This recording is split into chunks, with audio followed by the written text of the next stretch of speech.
కాదు. నశించిన దానిని వెదకి రక్షించుటకు మనుష్య కుమారుడు లోకానికి వచ్చాడు. ఆయన చెప్తున్నటువంటి శ్రేష్టమైన మాటలు మనం వినగలిగితే ఎందుకు అసలు ఆయన భూలోకానికి వచ్చాడు అన్న మాట చాలా అర్థం కావట్లేదు జనానికి.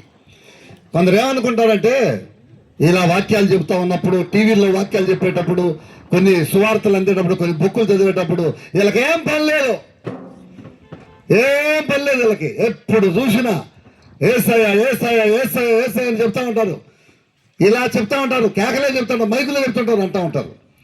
వీళ్ళకేం పని లేక కాదు.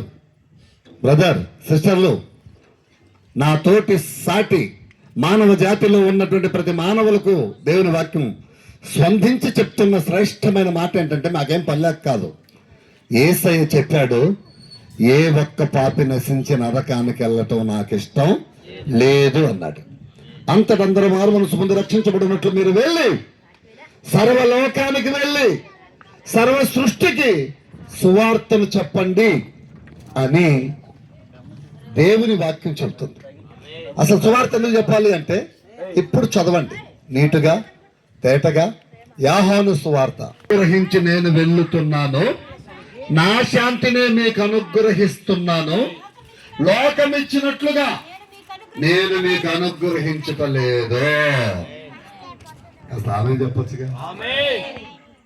ఇప్పుడు యేసయ్య ఎందుకు వచ్చాడు లోకానికంటే, శాంతినిచ్చేదానికి. అది క్యాన్సర్ అయినా, ఎయిడ్స్ అయినా, అల్టైన ఆయాసమైన, ఉపశమైన, మరి టీవీ అయినా, ఏ బలహీనత ఉన్నా, ఏ దెయ్యాల చేత భూతాల చేత శాతమైన శక్తుల చేత పీడించబడి ఎక్కడెక్కడ తిరిగి బాగాకపోయినా యేసయ్య దగ్గరకు వస్తే ఉచితంగా ఆయన స్వస్థత పరుస్తాడు. ఉచితంగా ఉచితంగా ఉచితంగా స్వస్థపరుస్తాడు. అలా స్వస్థపరిస్తే నాకు శాంతి వచ్చేది, అలా స్వస్థపరిస్తే నాకు సమాధానం వచ్చేది. ఇప్పుడు బాగానండి, నా యందు మీకు సమాధానము కలుగునట్లు ఈ మాటలు నేను మీతో చెప్పుచున్నాను, లోకములో మీకు శ్రమ కలుగును, ఆయనను ధైర్యము తెచ్చుకొనుడి, నేను లోకాన్ని జయించాను. ఏమండి, యేసు ప్రభువు జయశీలుడు సార్, జయించే దేవుడు. పాపాన్ని జయించాడు, లోకాన్ని జయించాడు, సమాధిని జయించాడు, మరణాన్ని జయించాడు. ఆయనను ఏ సమాధులు, ఏ మరణాలు ఆపలేకపోయినాయి. ప్రపంచమంతా బోకొట్టి చెప్తున్నటువంటి విషయం, ఆయన జయశీలుడు. యేసయ్య జయశీలుడు, జయించిన దేవుడు.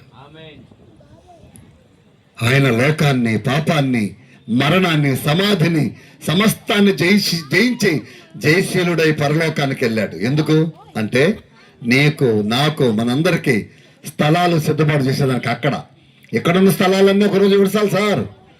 ఇక్కడ ఎంత మిద్దులైనా, ఎంత బంగ్లాలైనా, అందసందాలుగా కట్టుకున్నా, ఆస్తి ఉన్న, అంతస్తున్నా, డబ్బులున్నా, ధనమున్నా, నువ్వు జ్ఞానవంతుడు అయినా, బలవంతుడు అయినా, శక్తివంతుడు అయినా, ఏ స్థితిగతుల్లో నువ్వు ఉన్నా ఒకరోజు లోకాన్ని వదలాలి సార్, ఒకరోజు లోకాన్ని వదలాలి. అందుకే ఇందాక ఆ పాట అర్థం చేసుకుంటే, తల్లి జాడ పిల్లకు లేక, పిల్ల జాడ తల్లికి రాక, చెట్టుకొకరు పుట్టకొకరై అనాథలై అరిచే రోజు సార్, ఆ రోజు రాబోతా ఉంది. ఎట్లా అంటారా, చాలా భయంకరమైన రోజులు రాబోతున్నాయి.